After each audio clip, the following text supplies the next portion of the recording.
We kind of saw this last night on Sunday night at halftime. We were pretty much in the same place watching an underdog completely overwhelm the favorite. And this time the favorite's at home, and it's not quite the butt kicking that we saw with LSU taking over Miami in the first half in Dallas last night, and with a 27-3 lead. It's a 10 less here at 17-3 Virginia Tech. But it's a similar situation. It's a similar look to the game where one team is much more aggressive, confident, and more than anything, dominating, especially on the line of scrimmage, defensively over the offensive line struggles of one team. So the Florida teams here, Miami, Florida State, not blocking up front.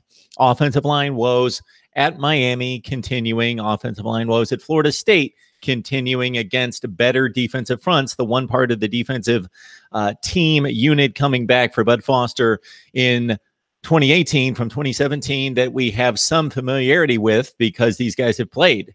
As Kirk Herbstreit mentioned at the end of the first half analysis, the back seven for Virginia Tech, we're just getting accustomed to watching these guys play, seeing them for the first time.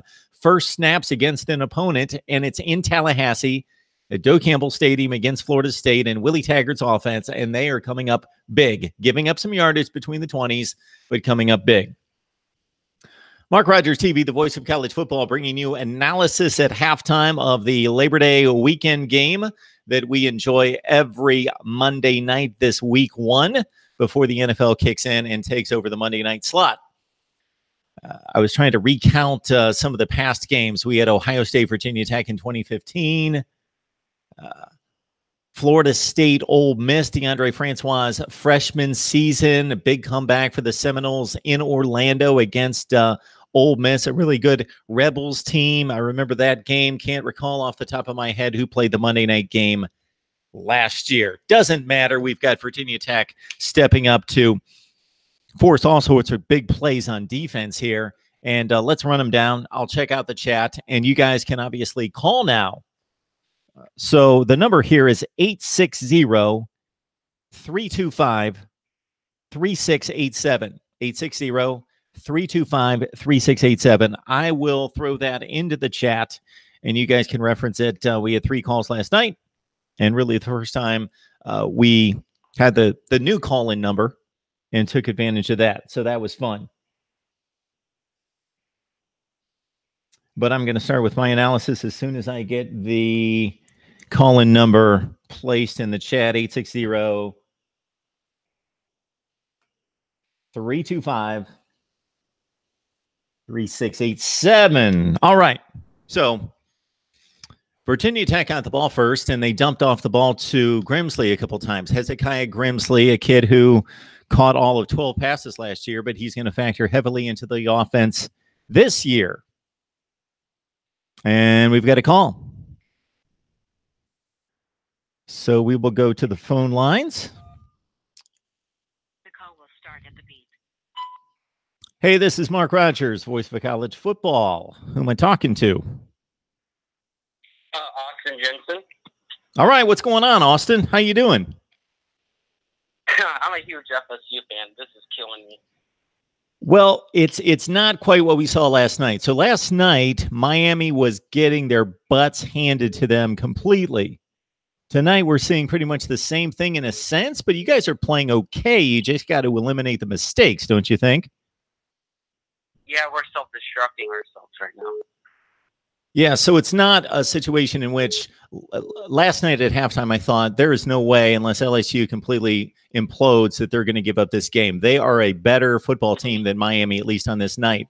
This is a situation that I think really the only thing besides all the miscues and mistakes for Florida State is that your offensive line, again, you're having issues along the offensive front. But elsewhere, you can make plays. You could get back into this game. Yeah, a few years ago against Ole Miss, we were in kind of the same situation. That's right. Against Chad Kelly and company. I think it was 28-10 at one point in that game. Yeah. Any other thoughts on the game? A lot of times.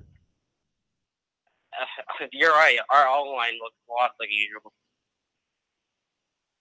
Yeah, it's just kind of strange to see a program like Miami last night, Florida State, just year after year after year now. Now it's been 3 or 4 years for Florida State that the offensive line has been by far the weakest unit on the team and has really handicapped the offense.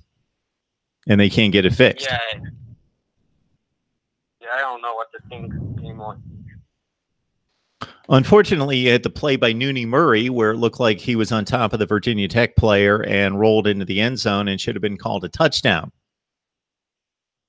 I blamed Taggart for rushing the play. He should have asked for a review. Yeah, should have had a review there. And then most of us learned, I didn't know either, that even after the false start, even because the ball was not snapped on the next play, that they still had another opportunity to get the play reviewed. Yeah, that was heartbreaking. So anything in particular you'd like to see here in the second half that you think is going to jumpstart this situation? It's not like the offense hasn't moved the ball. You've got almost 300 yards of total offense, but you get down into the red zone and we see the mistakes crop up. Yeah, I would love for them to finally finish a drive off. They had some decent ones. Yeah, it's a lot of yardage for a half. They're working on a 600-yard pace for the game, and that should be enough. Oh, yeah, shit. But we just can't finish off a play, especially when Gavin dropped the touchdown pass. Yeah, that was tough to watch because DeAndre really delivered the ball. I've been impressed with him. Yeah. You know, it's been so long since I really watched him play. I obviously saw the first half of the 3 quarters against Alabama, but really, you know, it's been almost a year and a half since we've seen him play a full game, and forgot how talented he was in delivering the football. Yeah. First of all, has always been good. It's just our O-line keeps holding back him and our running backs. Yeah, they had the one running play on the last drive, the last meaningful drive, which Jacques Patrick carried a lot of people downfield and had a nice run, and then had another run that was a decent run after that. But before that, yeah, absolutely nothing out of the running game.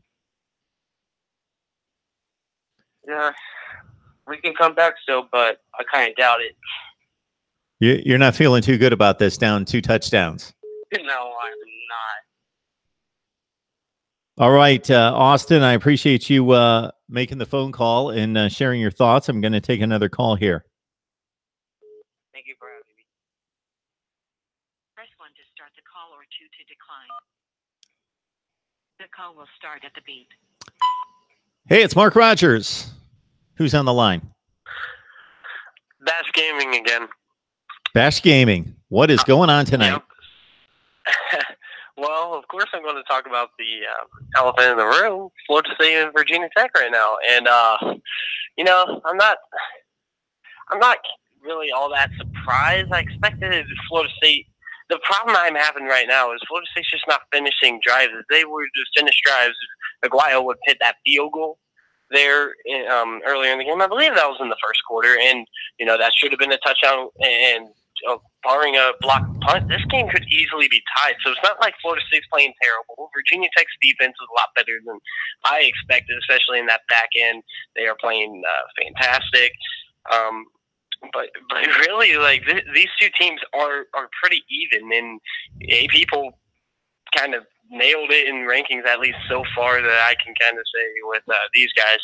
So I'm going to just basically say this. I think this one could end up going down to the wire. But right now, Florida State just needs to make some big halftime adjustments. They need to figure out some way to stop Hill on the outside, because Williams is not able to block him on his own. So your thoughts on that?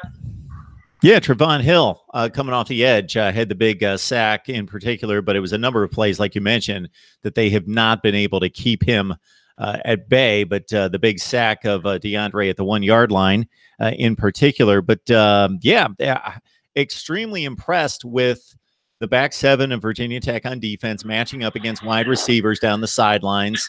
The Virginia Tech wide receivers guys that haven't played a whole lot, don't have a whole lot of reps, like Phil Patterson, other guys stepping up, making plays. Hezekiah Grimsley, he was very much featured the first drive or two on some swing passes and loosened up the Florida State defense. And the Virginia Tech wide receivers with Hodges, with Cam Phillips, aside from him, Isaiah Ford in previous seasons, they had a real decline in wide receiver play last year that I think was noticeable. And it looks like these guys, these young guys are stepping up tonight. Also, Florida State's having trouble moving the ball a little bit with Cam Akers in the game. He hasn't really broken up these big carries versus Jaquez Patrick. I mean, he's running over people in this game, and people that are bigger than him, like, it's not even close. I think Patrick, just in this game, I'm not necessarily saying he's better back, but just in this game, especially for that style, he is running through people. He's a better back for now. So Florida State, keep Patrick in the game, and maybe you guys can continue moving the ball and come back here. I think they easily could. I think this one will go down to the wire. Don't know who's going to pull it off in the end, but thanks for having me on the line. I'm going to head off, and I'll talk to you next time. Bash Gaming, appreciate it. You take care. Yeah, that's pretty much the story right there. All you have to do is look at the box score, and you can see what we've watched is Florida State move it between the 20s. They haven't been able to balance the offense, though. The rushing game has been non-existent aside from one Jaquez Patrick run that was on the second to last drive, in which, as Bash Gaming was saying, Bash Gaming, my apologies, Bash Gaming was saying that Jaquez just, he just carried like 5 defenders down the field with him. And then they got it right back to him, which 2 plays later. So he was the hot hand. They got it back to him, let him rest for a play, got it back to him, and he picked up another 5 or 6 yards when they dumped him on his head. It's just, man, a litany of mistakes after making big plays, 1 or 2 or 3 big plays for the Florida State offense, and then breakdowns. It just happened over and over. So I'm just going to go with the Florida State drives. The first one, okay, they get a couple first downs. Then Khalil Ladler made a couple great plays in the backfield. And in the second one, he forced the fumble. And Rayshard Ashley on Nooney Murray, when they had him trapped in the backfield, Murray had no business trying to make more yardage. He was surrounded. He needed to dive forward and try to negate 2 or 3 additional yards that he was going to lose and go to the ground, but they stripped the ball, and that converted into a field goal, the second field goal, the second score of the game to make it 10-0. You know, there was a play where Kalen LeBourne, we've talked about him all off season, in particular with James Coleman from Gridiron Now, who's at the ball game. Unfortunately, was not able to hook up with him this afternoon because he was supposed to give me a report. But the Wi-Fi at the stadium, as you can imagine, horrible. Anyway, did you see LeBourne against the grain make about 5 guys miss, show his speed, elusiveness, creativity in the open field? He picks up 37 yards. What happens? They change sides. They get to the second quarter. DeAndre leads them down. They're in striking distance. He throws that beautiful ball in splitting the corner and the safety, and he weaves it right in there for Keith Gavin, and he can't hang on to the ball. And it was perfectly thrown. He bobbled it. He had a second chance. And then they missed the field goal on that one. That's just killer. When you get the ball in scoring range, you're inside the 15, your quarterback delivers it perfectly, and your wide receiver drops the ball. And then you miss the field goal. And then the next time drive down the field, you get a 4th and 2 situation. This was the last real serious threat for the Noles. 4th and 2 at the 21-yard line. Again, they're in the red zone. And Gaines makes the really good play coming off the edge, times the football, leaps, gets the hand down to the side to deflect the outlet pass in the flat, blows another drive for Florida State. And that was just time and time again. They easily could have scored more points. And then the one that's going to be talked about is the Nooney Murray play, in which he was sprinting to the end zone, was dragged down, but catapulted his body laying on a Virginia Tech Hokie into the end zone should have been called a touchdown. They had the opportunity to review it. Neither the officials deemed it worthy of review, nor the Florida State coaching staff. And then with the second opportunity that I'll give all of us as college football fans a pass, and even Kirk Herbstreit and Chris Fowler not knowing that even a play later, you can still review and call for the review if the ball's not snapped. And with a false start, the ball was not snapped for a play. And none of us would have known that. But the Florida State coaching staff should know that. They should know the rules. Maybe they did. Maybe they didn't. Maybe they just thought, hey, he didn't get into the end zone. But that is just to go from the 1 yard line to the 6. I think all of us as college football fans, as football fans, know what a difference that is. And then it proved awfully costly. They did get the field goal, should have had the touchdown. Those are the only points of the half. So if Florida State does nothing but convert the touchdown that was robbed by the lack of review and kick a field goal that should not have been missed, they've got at least they've got 10 points on the board. Well, they've got the 7 plus the other 3. They've got 13 on the board, and it's a 17-13 game. But we all know the old saying. So that's what it is. 860-325-3687. Have yet to decide what I'm going to do as they prepare to start the second half. I'll shut down my analysis. I've said about all that I can, except Deshaun McLeese running like a beast, like a man, especially early in the game. Somebody commented to me on Twitter after one drive that the Florida State defense is horrible and the Virginia Tech offense must be this explosive. And I said, whoa. If there's one thing we've reviewed throughout the weekend, it's let's not jump to conclusions based on one game or one drive or whatever. So we've got the kickoff, and Florida State will get the ball first. Obviously, Virginia Tech scored to open the game. FSU trying to respond, down 17-3. So the scores are somewhat similar than last night, but the play on the field much different. LSU was crushing Miami. Bigger, faster, stronger, more athletic. Just seemed like they had it all over Miami. There was no group or department unit on the field that Miami was outplaying LSU. Florida State is probably outplaying Virginia Tech 50 to 60% of the snaps, probably more snaps than Virginia Tech is winning. Virginia Tech is just making the decisive plays. They're not dropping touchdown passes. They're blocking punts for touchdowns. They're making those decisive plays. So Florida State, once again, right out of the gate, what happens? They try to run the ball. They only had 33 rushing yards in the first half. They get thrown for a loss. Virginia Tech may win this game first and foremost because Florida State, despite Francois and what we know about the speed on the outside, highly recruited players like a Keith Gavin that we want to see, Nooney Murray in the open field, and the kid that we saw cut against the grain, LeBourne. Despite those playmakers, it starts at the offensive line and the point of attack, and Virginia Tech is winning and may ultimately hold on and win this game because they're dominating up front defensively.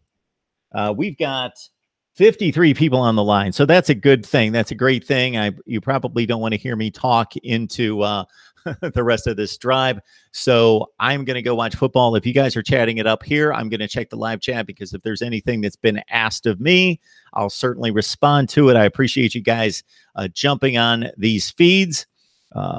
This is the driving force of Mark Rogers TV right here, doing these live streams, talking to you firsthand. I love that we've got the call-in line as well now to talk college football. All right, so FSU, what do we got here? This will be big. Nope. Defensive backs, inexperienced, but they keep it in front of the sticks. They make the tackle, and we've got a punting situation for FSU right out of the gate. You guys have any thoughts about these unis for the Noles? I can't say that I like them. They're kind of drab and kind of a bit depressing. But I'm trying to think who they're reminding me of. They look like Arizona State. They look like Arizona State when they go to their alternate uniforms. That's what they look like.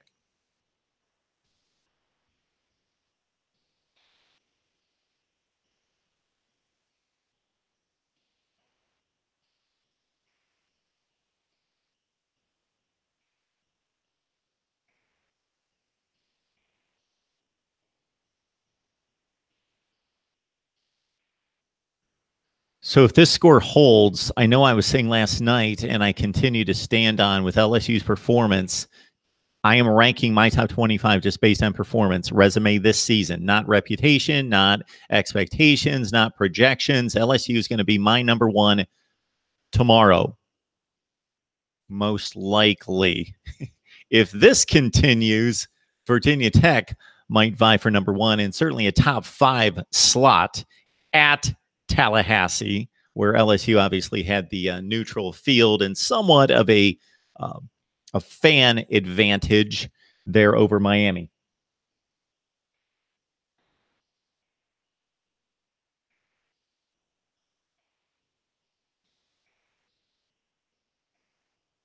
So I think the theme throughout the weekend for some of the major schools in the country, some of the teams that we expect to see vying for conference championships, national championships, offensive line, not ready, not yet, not against, and this is not supposed to be an elite defensive front for Virginia Tech, and certainly not an elite defense with all the losses they had, personnel losses in the offseason. But Michigan State had issues against Utah State. Michigan obviously had issues against Notre Dame. We saw the issues more emphasized in the Miami LSU game along the offensive front than anywhere. Now we're seeing it with Florida State not being able to run the ball. They came out here in the second half trying to run the ball on the first play of the game, second half, and they continue to get stopped. They are just the Virginia Tech defensive front is just living in the backfield, and Sean McLeese is looking. I couldn't tell who that was. Regardless, I think it was Hezekiah Grimsley with a end around on the jet sweep. There we go with a big gainer, and the Hokies are back in business. And my really good prediction weekend is spoiled by Miami and now most likely Florida State.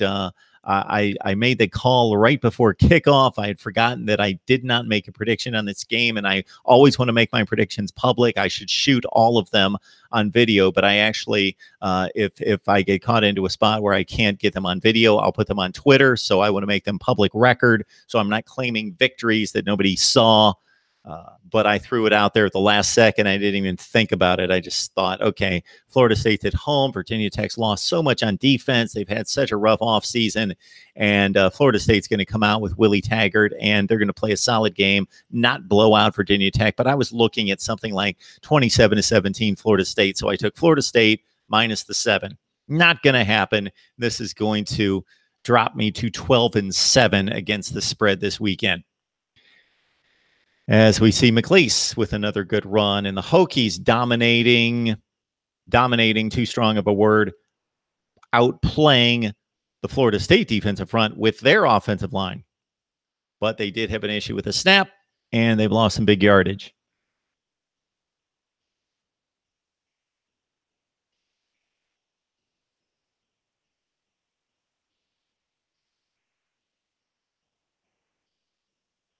Martin Rosario, since it's the last comment, I'll address it since it stands out to me. Slick Willie Taggart. Okay. This is going to continue to be something I'm going to pound home.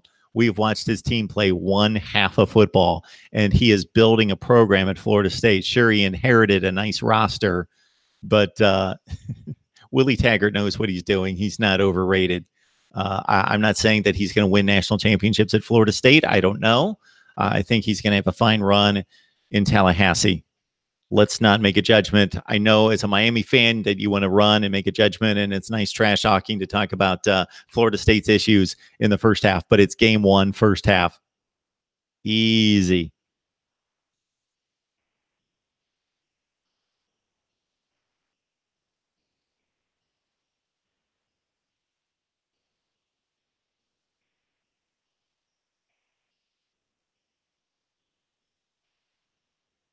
Zoom play, appreciate it, man. Call anytime. I'm going to have my phone with me. I do have to leave. In about a half hour, and I will make a decision at that point whether I just keep this thing running like I did last night. But obviously, I could come back last night, and we had a nice little post-game instant analysis with you.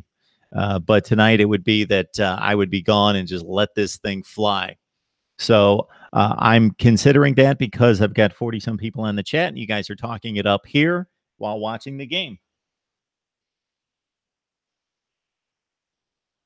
So, DeAndre, we talked a little Clemson last night. We kind of kicked it around the nation. You've got to feel good with all these offensive lines struggling that you're going to face later. We see Florida State's offensive line struggling. You could possibly face Miami in the ACC championship game. And unless they fix things, offensive line struggling again. And now this, I know it's early, and so I don't want to be jumping to conclusions either, but we were all locked in on Miami winning the Coastal. Did anyone consider anybody else? I heard somebody say Duke, DeAndre. Thank you, Duke.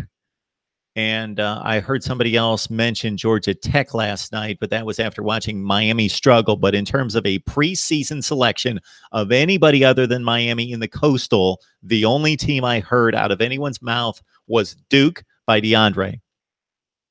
So he could be the genius of the ACC season in terms of predictions, because that game in Blacksburg. Now, understand, Virginia Tech's hyped up. It's a primetime game. They're on the road. We see it all the time, week to week. They'll show up at Duke for a noon game and maybe lay an egg and not show up for that game. We know how the college football season works. Teams don't always lose to the teams that they're supposed to lose to. But still, this gives us pause about Miami winning the Coastal and counting out Virginia Tech. I put Miami at 6-2 to win the Coastal, Virginia Tech at 5-3. Just minutes before the kickoff against LSU, somebody else pointed out that I was a complete idiot for predicting Miami to lose 2 games this year, that they were going to lose 0 or 1, that there was no way that they were going to lose 2 games this season.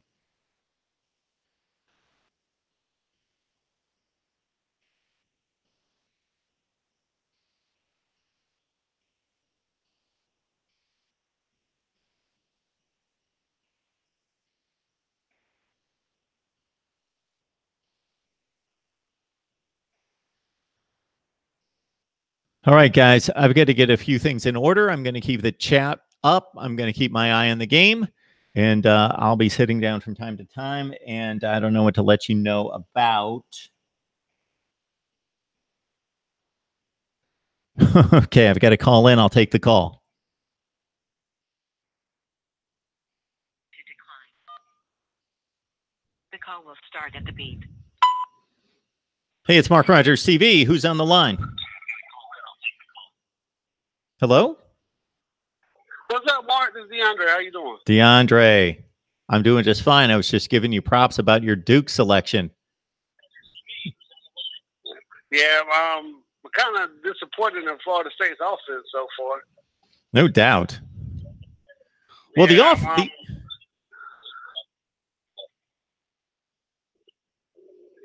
the offense don't look that good. Well, you know, I haven't really focused on what's happening here in the second half since I've been yapping, but they moved it between the 20s in the first half. They just didn't finish drives, and they couldn't run block. Right. Yeah, I thought they had -1 yards rushing at the end of the first quarter, and that kind of shocked me. I thought the spread of the offense would help the offensive line and make holes for the running. But Bud Foster, he got a good game plan going, and they look really good right now. So we'll see. But Fred Schroeder ain't look bad either, though. I mean, he's hit a lot of good passes. Oh, yeah, Francois is a good player. Yeah, I think he's very good. I think they would have been better last year if he would have stayed. A lot of problems with a lot of people's offensive line, so we'll see how it goes tonight. And thank you for letting me call in again, Mark. Thanks, DeAndre. Your Clemson boys must be licking their chops. Cleveland Farrell, Austin Bryant, Dexter Lawrence, and company. Looking at these offensive lines. Yeah, I just hope we get past Texas A&M. I see a lot of people talking about, Clemson will like Florida State. But let's get through Texas A&M first, because I think that's going to be a tough game next weekend.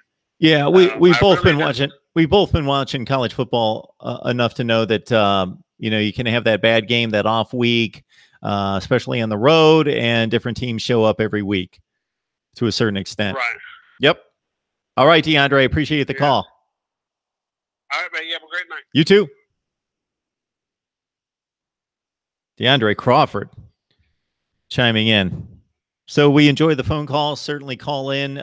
Don't know how many more I'm going to take here. Again, it's 15 after 10 Eastern time. I've got to leave right around 10:45-ish, something in that range. Late night work for this kid. All right, you guys enjoy the game. Enjoy the chat. I will be back in a few minutes.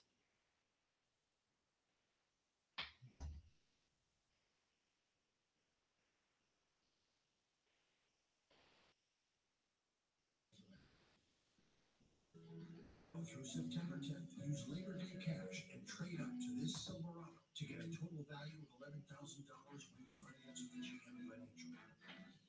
This Labor Day, discover why Chevy is the most awarded and fastest growing brand the last 4 years alone. Find new roads at your local Chevy. I'm a college football fan. One of my game day rituals is to stay at the entire game. I'm too nervous to sit. We had a big event for the game, catered by Chick-fil-A. Trays and nuggets for the win. Because we won the game, very next week we called Pam and did it again. I saw how important it was to Harris. What could I do to add that personal touch? She busts out all the plates, orange cups, blue cups. The place went crazy. She is my good luck charm for big football games. Make Chick-fil-A your game day ritual with the Chick-fil-A app and get free nuggets when you log in or join. Tomorrow, as Rafa and Steve fight to defend their titles, Serena, Del Potro, and Izzy also their eyes what's open floor. The quarterfinals begin tomorrow at noon on ESPN.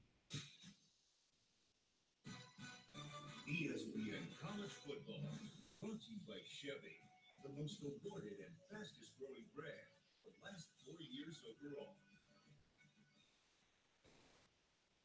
And a lot of Florida State defensive greats to choose from. Derek Brooks, first ballot Pro Football Hall of Famer. Of course, Mickey Andrews, the defensive coordinator for about 4 years. Like Bobby, not around this program.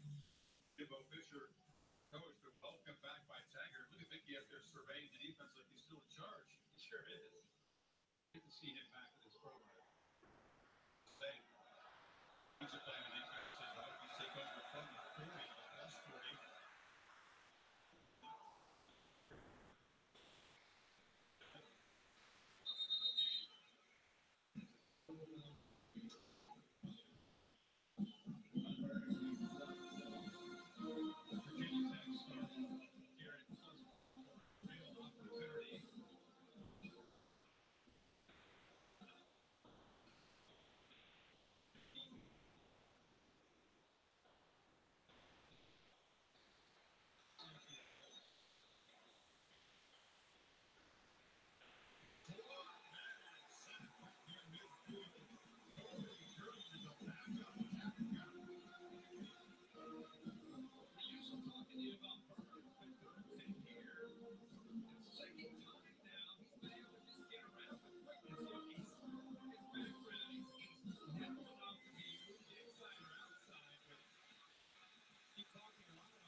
Special teams have been strong or attack.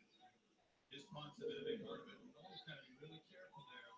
Almost a penalty there with a swing by a Florida State player after the play. Some joy going on back and forth. That's the point they fired up with a couple of those Virginia Tech players trying to get them on the field. Bradford very high.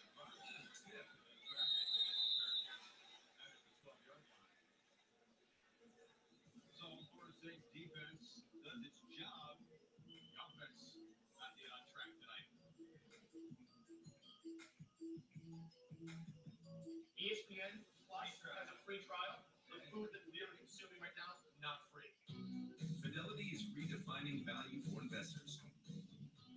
introducing zero account fees for brokerage accounts and zero minimums to open an account.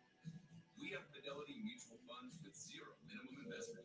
And now, only Fidelity offers 2 zero expense ratio index funds directly to investors. Because when you invest with Fidelity, all those zeros really add up.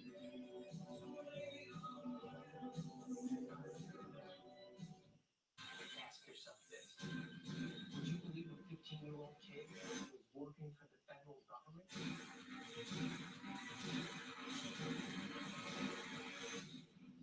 He was. Freak alert! Jalen. Jalen's a freak about hand-slicing all natural meats for every Jimmy John's sandwich he makes. Thank you, Jalen. Your meat freakiness means better sandwiches for all. Freaky fresh, freaky fast, Jimmy John's, freak yeah! Here's your Buick, sir. Actually, that's my Buick. Your Buick doesn't have a roof rack. This is my Buick. How are we gonna fit in on the Buick? Is it? I like the new Buick. Me too. I was actually talking about that Buick. Buick's fresh new lineup is full of surprises. It's Buick's kickoff event. Celebrate with this low mileage lease for current lessees for around $199 per month, or 20% below MSRP on most encore models. Don't miss our giant Labor Day mattress sale at DC Richard & Son. Our friendly and knowledgeable salespeople will help you find the perfect mattress, plus free delivery, setup, and haul away. So rest assured, With a new mattress and the biggest savings of the year at DC Richard & Son. Once a year, I walk across the state of Connecticut. From Danielson to Danbury, I'm walking into small businesses, diners, bookstores. Most of the people that I meet on the walk, they have real things going on in their life. How we all doing?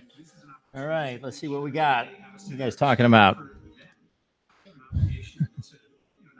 I think this may have taught all of us a lesson for next year when we're doing our preseason projections and predictions.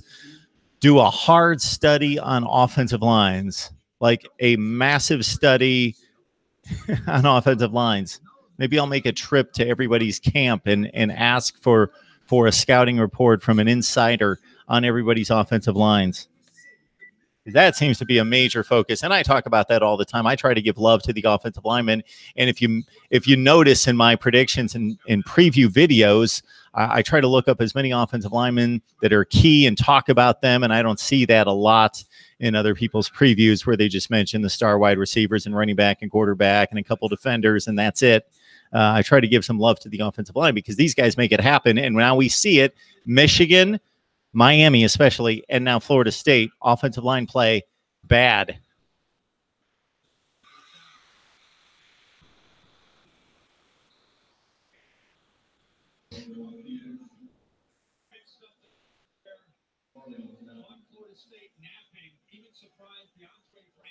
Zoom Play wants to get me a TCU helmet. So I don't have these helmets for any particular reason in terms of those teams, except for the first four. The first four I got 2 years ago for the college football playoff: Washington, Alabama, Ohio State, Clemson.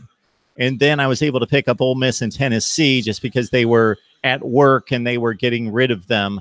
And so I picked them up for a couple bucks. But other than that, yeah, I should dive into a few more. I think my priorities would be what? Notre Dame, USC, Wisconsin, Miami, Georgia. Those would be priorities. TCU, Zoom Play, TCU.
is that was the instant reaction.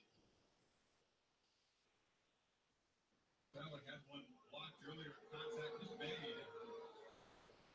Little contact there. 5-yard variety after the leaving left hand.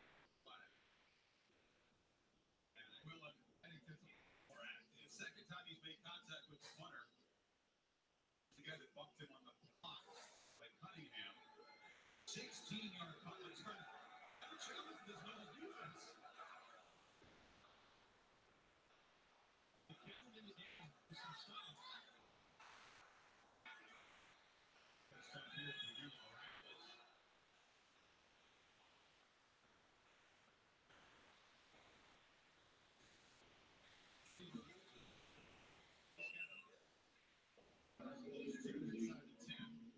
It's man, that's a really good route. 2 guys on the outside, 3 receiver side, goes downfield, the inside guy goes to the boundary. Easy read, easy throw, tough to cover for that inside guy, man coverage. It's just short of a first down for a second and 1. Remember Hazleton at the bottom with the size advantage against Taylor. Going to match up they like. He puts it straight up in the air. There's a keeper for Jackson. More of the window dressing. That's something for a loss as we 3rd and 3 now. Good job of getting off the blocks and getting penetration. Thomas Thomas, the junior linebacker out of Atlanta. Just a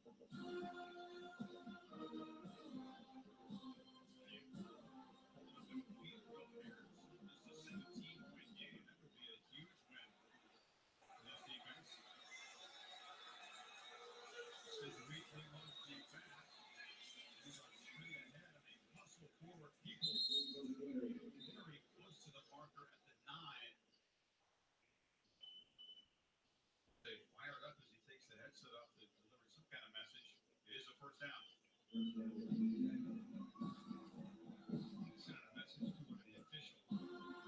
Virginia Tech downtown for me. Yeah, I keep talking about how Labor did 6'2". Over the year, man. Backed up down there at the bottom of his field. Nice to see how they keep mixing in with these same people. Keep it up front.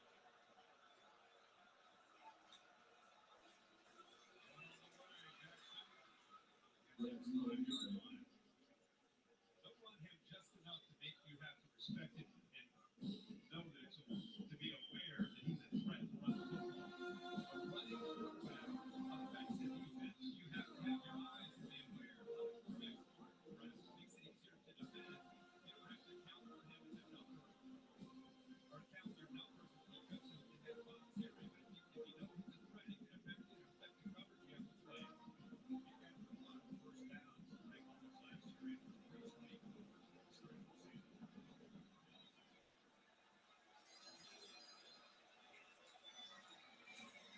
last year in 324 during the season.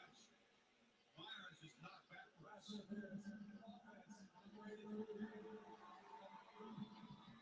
Nobody more obvious offensive pass interference calls. And Sigoma just muscled a little guy, 6'2", 225, and just throws Myers at 175 pounds. I think 3 flags came in on that one. Maybe Katiah threw one from up here. That's a significant weight advantage there. 225 versus 175. 50 pounds by my math. It's the hat cam. This is the guy that threw the flag. He made that look easy, that shot. So touchdown taken on, ball spotted at the 20. It's 2nd and goal. At Hugh. Official McCaffrey. Jackson has a clean pocket for a while and Tyler underneath. And the catch is made by Kuma. Back by the 11-yard line. Third goal from there. No pass rush at all. Nobody is close to him. He was sitting back there. Looks up, comes back.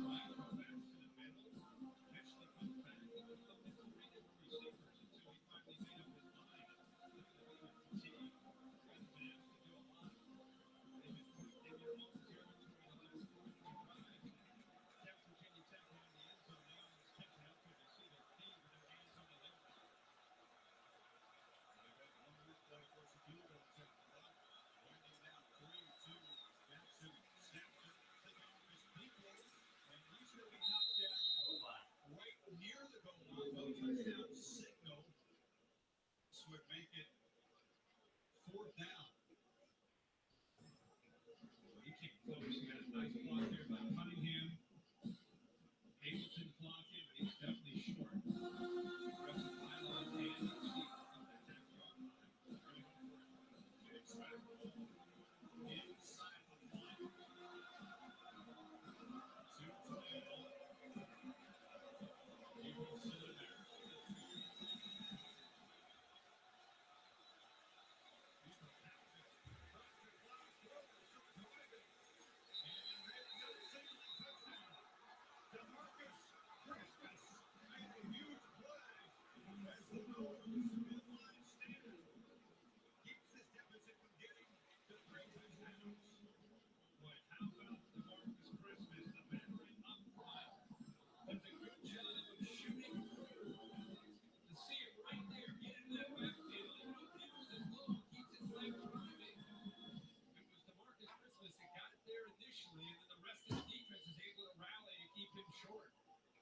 This defense has played great here in the second half. And the drive began at the 19-yard line. Last 3 drives. You're thinking, okay, Virginia Tech's at least going to get a field goal. They haven't come away with anything. They're in 7 plays. They're up a yard short. They're going to take a peek. See, just to make sure that the spot. Now they're going to have to hang in this one. Okay.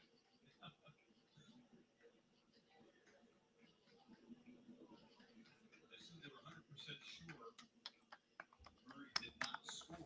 There's hope, huh? Hope for the Noles. Good goal line stand. Got an offensive pass interference. Kuma.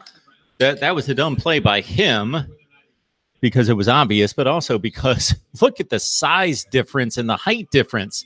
All he had to do is stay in the position he was at and then high point the football. He would have been fine. He still could have shielded him, used his physicality to just brush him back and hold him off, and then jump up and catch it.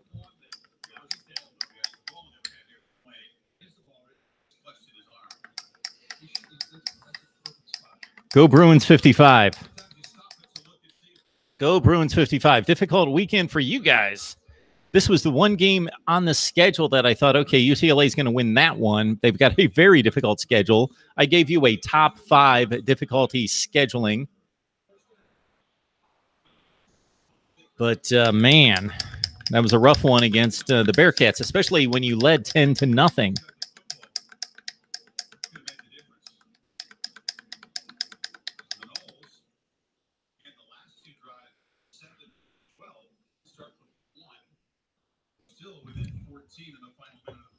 So I don't know if you guys caught this. I'm going to have to leave in about 10 to 15 minutes to head out to work for the night. DeAndre Francois has lived in he's probably taken more snaps in his own end zone than just about any quarterback I've seen take snaps in his own end zone and have to drop back in a pocket in his own end zone. Oh, boy. Just got out there.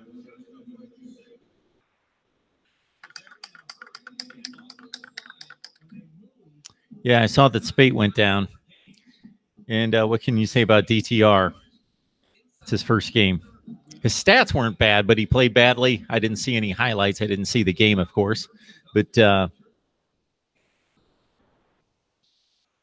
yeah, so the Pac-12, James, you had the Washington loss, but they looked good. They didn't look great because they had trouble blocking Auburn's defensive front like everybody else does, almost everybody else. But Washington, depending on what Auburn does the rest of the season now, if Auburn turns out to be as good as we think they are, if they're a top 10 or 12 team in the nation, then the loss doesn't look bad, especially since it was a quasi-road game for Washington, and it went right down to the wire. I thought that was the game of the weekend. For me, in terms of 2 quality teams going toe-to-toe, that was a hard-hitting, hard-fought game. Guys left it on the field. The Washington receiving core really impressed me, repeatedly making one-handed catches, adjusting to the football, diving for the football, running excellent routes, running guys into circles in the secondary. I thought the Washington wide receiver core, in terms of inexperienced guys showing up for a big game in their first game, not their first games. They had a lot of guys that caught 10 or 12 passes last year, like Fuller and Pounds, step up and play really well. But, yeah, bad week for the Big Ten and the Pac-12. Washington loses. UCLA loses to a group of 5 team. Stanford at least won, made up for last year's loss to San Diego State. Cal won big over UNC. Yeah, so not a great week for the Pac-12. They lost their showdown game, and UCLA lost. The Big Ten, of course, Michigan, they lost their showdown game. That's probably the most important non-conference game for the Big Ten this year, against the best team that the conference will face out of conference, and they lost. But Maryland stepped up. Maryland, who you would expect is going to go 2-7 or 3-6 in the Big Ten. What happened? They beat one of the best teams in the Big 12. So not a horrible week for the Big Ten, but not good. Penn State and Michigan State didn't look good, but they got the wins. The SEC was great. The SEC has been great this weekend. LSU, Alabama showed up. Auburn won. Didn't dominate, but against that team, that Washington team that's really good, Auburn wins as a very slight favorite. Georgia dominated as expected. On down the line, Mississippi State. Ole Miss with a big win. Ole Miss wins by 20 against Texas Tech as a slight underdog. I saw that one coming. So huge week for the SEC. If I was going to rate the conferences right this second based on week one, the SEC looked great. Number one conference. Big Ten, ACC, I'd have to look at some results and really look at it. What else did the ACC do? Louisville got trounced. Now, if Louisville would have lost by 2 or 3 touchdowns, I would have thought, okay, that's a decent effort against Bama, but they got slaughtered. Miami, of course, gets slaughtered. And nobody else really played anyone. And nobody else really played anyone. North Carolina lost to Cal, but nobody of relevance. So I would say Big Ten, ACC, the Big 12, Oklahoma showing up against FAU. Other than that, nothing of consequence in the Big 12 other than Texas Tech is a 2-point favorite. Lost by 20. They looked bad on defense.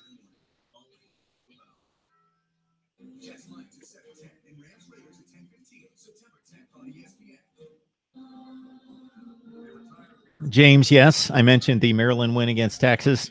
And they looked good in that game. They were impressive. They got down after going up 24-7. They caused 3 turnovers, made plays in the fourth quarter. They looked good against Texas.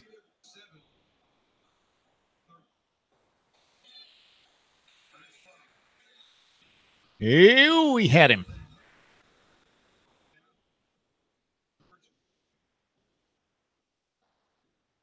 All right. Little protein shake for me before I hit the road. Hopefully you guys are doing well tonight, and we will have more call-in shows and live streams later this week. You guys see the schedule, so we will hit it on Wednesday night at 7 o'clock. We're talking Oklahoma specifically, but of course we open it up to college football. DeAndre with a 3rd and 10 from his own end zone again. Uh-oh. Okay. He got 5, maybe, or maybe 2. Man, good open field tackling by Virginia Tech tonight.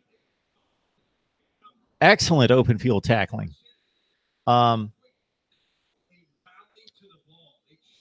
Wednesday night at 7 o'clock, Thursday at 7 o'clock. We're going to focus on Georgia, South Carolina, the big showdown in Columbia. Kentucky, Florida playing this week. Oklahoma's got UCLA coming off the FAU game. Going to focus on those games. Of course, USC, Stanford. I may have to take that one on myself. Can't find any USC guests. And let's see, Tuesday. Tomorrow, I'm going to release my top 25. I wanted to see 1 week of play. I didn't release a top 25 preseason. But now I'm going to base it on just what we saw this weekend. That's all I'm going to base it on, not projections or not reputation or brand. So Maryland, they're going to be high. Some teams like that are going to be high. Northwestern's going to be pretty high in my poll. So my top 25, I'm going to release that tomorrow.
She's a rainbow.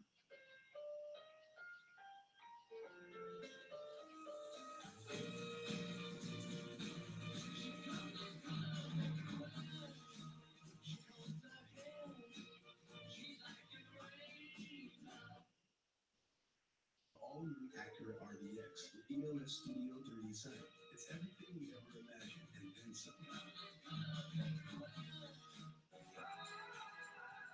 For those who thirst for more, Coors Light is colder, cleaner, and crisper. Coors Light, the world's most refreshing beer. Pizza Hut always has the $7.99 deal you can get delivered. So why go anywhere else? Don't just make it pizza night. Make it Pizza Hut pizza night and get your favorites delivered. Large 2-topping pizzas just $7.99. Order online now. One more way knowing how pizzas to Hut.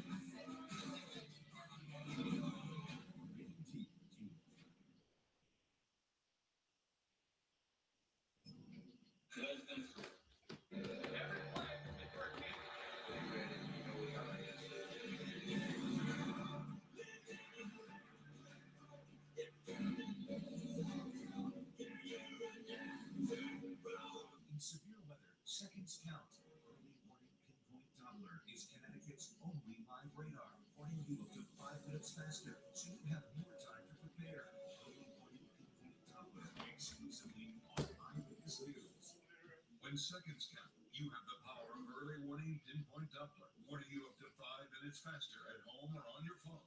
This summer, download the Channel 3 app and take Connecticut's only live radar with you.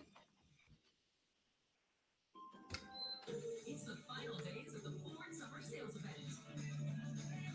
There are only a few days left to take advantage of 0% financing for 72 months, plus an extra $1,000 cash back across a great lineup of Ford SUVs. So hurry and save big on Ford, America's best-selling brand.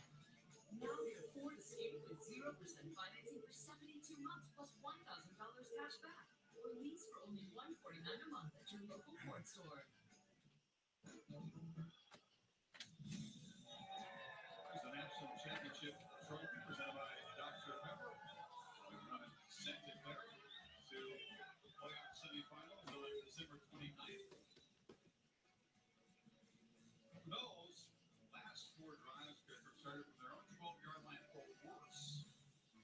They have just not been able to get anything going. Look at the last 4 first down plays. -5, -3, -2, and 0.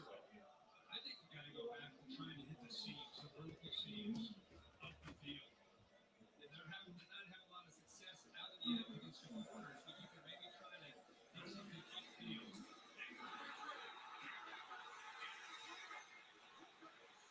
Oh boy.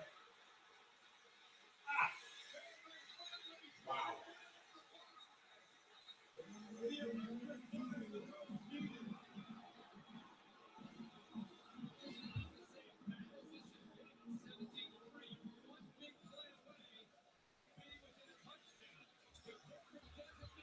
Look at that. So maybe we've got some late game dramatics in store tonight. But if you notice, the offensive line still did not block the play. He had guys in the backfield going after him, and he just broke the crease and broke a couple tackles and squeezed through. The offensive line still did not block that play well. Okay, guys. I have to run.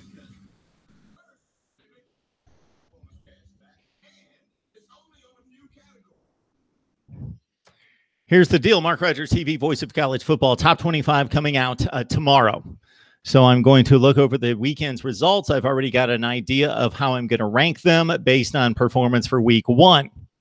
So top 25 coming out tomorrow. We're going to focus on Oklahoma, UCLA, South Carolina, Georgia, Stanford, USC, Kentucky, Florida, some other huge matchups in week 2, starting with Wednesday and Thursday with live streams at 7 o'clock. We've got Steve Merrill from Pro Sports Information to discuss handicapping for the college football weekend on Friday. And of course, live streams all the time. And we'll look forward to only 5 days away from right now, Saturday's big blitz of the kickoff show from 10 o'clock Eastern time in the morning before the noon kickoffs, and then throughout the day with instant analysis. And of course, Thursday night as well. Well, we've got NFL on Thursday night, no college football on Thursday night.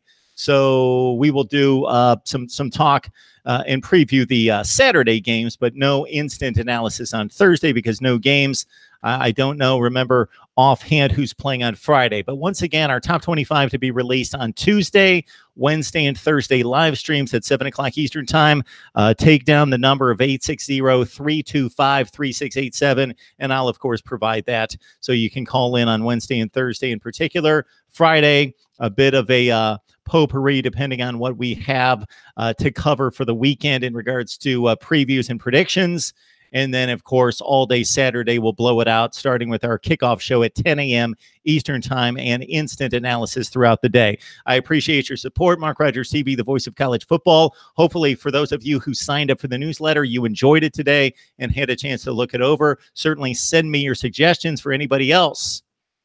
We sent out our first newsletter today. Every Monday, get me your email address. Send it to MarkRogersTV at Gmail. MarkRogersTV at Gmail. Your email address will get you on the mailing list for yet to be determined or named Mark Rogers TV weekly newsletter. See you guys soon. Enjoy the fourth quarter. We've got about 12 minutes left with Florida State a chance to cut it to a one-possession game. Enjoy it. We will talk about it soon right here at Mark Rogers TV, voice of college football.